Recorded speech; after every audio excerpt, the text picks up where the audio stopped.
à notre compatriote Ella Olomo.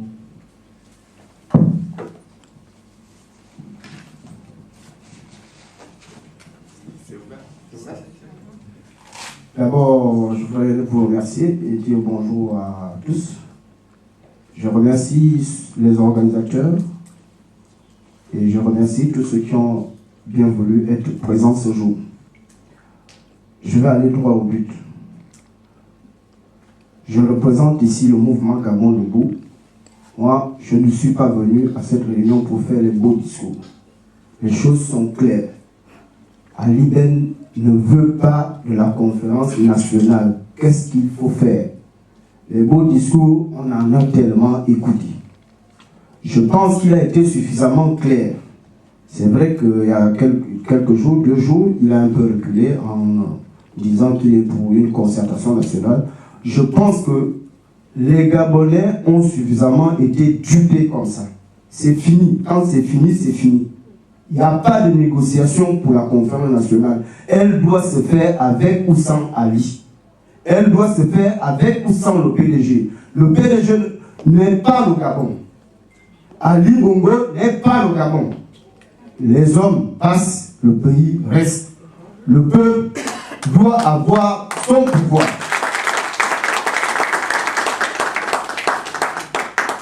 Je pense, lorsque j'ai lu l'intitulé, nous sommes ici pour voir comment nous pouvons évoluer ensemble, c'est-à-dire mettre en place les voies et moyens de pouvoir aller de l'avant. Ça, c'est la première chose.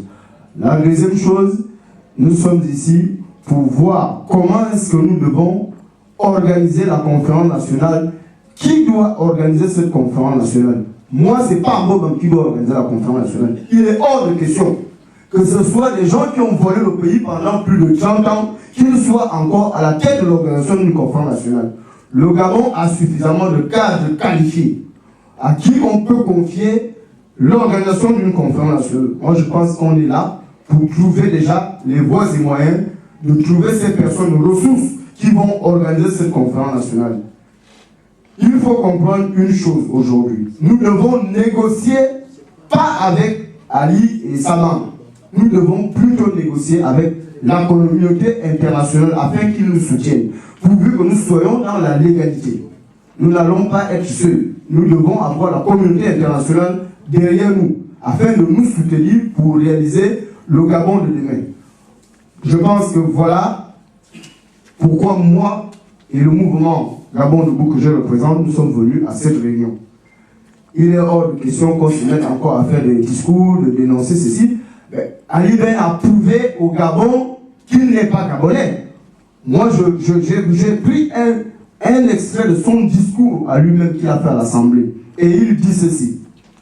Une observation attentive de l'histoire de notre pays nous enseigne que nous sommes le fruit d'un peuplement issu des 4 coins du continent, par des hommes et des femmes qui fuyaient la guerre, la famine, les maladies, afin de trouver paix et sécurité dans cette terre hospitalière. Il a simplement retracé son histoire. Ça, c'est ce qui est clair. Il a simplement retracé son histoire dans son discours. C'est pas moi qui écris, c'est lui-même. Donc, il faut qu'on comprenne que voilà pourquoi à Kongessi et son directeur de cabinet, qu'il a ramené avec son ami Mbokam du Bénin, voilà pourquoi aujourd'hui, Liban Suleiman, un petit Soudanais, est son chef de cabinet, et voilà pourquoi madame est directeur des finances au Gabon, la petite Ivoirienne, que j'oublie son nom, excusez-moi. Donc, ils ont prouvé suffisamment que le Gabon, ce n'est pas leur affaire. Ils veulent faire du Gabon ce qu'ils veulent. Je retiens un deuxième extrait de son discours, le même discours qu'il a fait à l'Assemblée. Il est allé voir les peuples, la population gabonaise, et la population lui a dit « Ali, fais ce que tu as à faire. La politique, on est fatigué. Vas-y Ali, courage, n'abandonne pas, on est avec toi. » Vous voyez? Il n'y a pas à négocier. La conférence nationale ne se négocie pas. La Libye est libre aujourd'hui. Ils ont cherché à un moment à parler avec M. Kadhafi a refusé le dialogue. Alors qu'est-ce qu'ils ont fait? Ils ont créé le CNT. À un moment, personne ne les soutenait. Mais à la fin, qui dirige aujourd'hui? C'est le CNT, c'est la Libye qui est libre. Ça peut se faire au Gabon. C'est vrai, il y a eu la guerre en Libye. Je ne suis pas pour la guerre, sincèrement. Je ne suis pas pour la guerre, mais aujourd'hui, il y a d'autres moyens de pression. Le pouvoir qui soutenait Ali n'est plus au pouvoir en France. Le pouvoir a changé. Partout ailleurs, les choses sont en train de changer. Alors c'est là où nous devons faire pression afin qu'Ali et son PDG 10, qui est constitué de Bobam, Maïla, Mimoto et autres, parce que c'est le PDG 10. Ils veulent nous tromper une deuxième fois en organisant des concertations politiques afin de redistribuer les postes aux uns et aux autres. On a compris la supercherie. C'est fini. Le pouvoir doit revenir au peuple. J'espère que nous allons travailler au cours de ces assises afin de trouver les personnes ressources qui vont rédiger la constitution gabonaise, la nouvelle constitution. Moi, j'ai fait un constat. Quand j'ai regardé un tout petit peu l'histoire politique du Gabon, l'histoire politique du Gabon est simple. Le problème, il est simple. Qu'est-ce qui a toujours posé les problèmes au Gabon? C'est la loi fondamentale.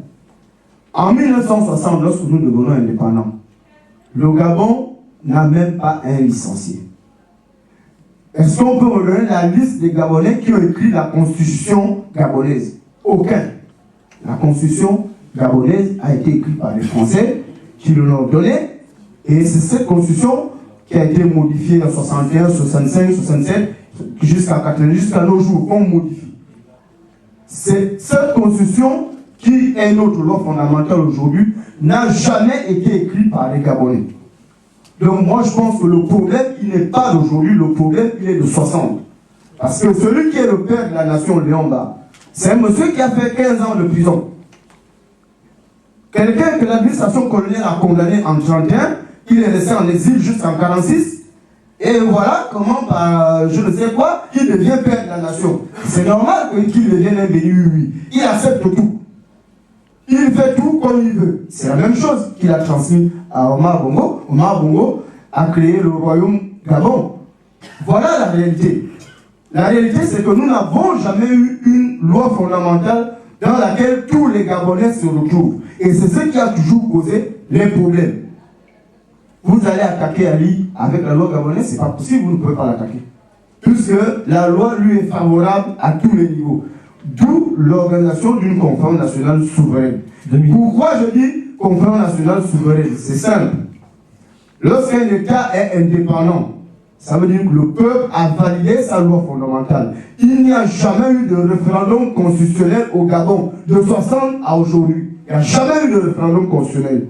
Si la France est sur la 5e République, c'est parce qu'en 1958, il y a eu un référendum constitutionnel où tous les Français ont accepté et validé les nouvelles lois. C'est ce que nous devons faire au Gabon.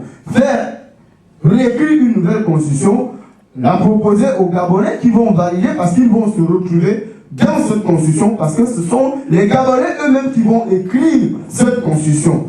Donc voici ce que moi j'avais à dire. Je vous remercie pour la continuité des travaux. Merci. Merci beaucoup, cher compatriote Ella Olomo, pour cette contribution.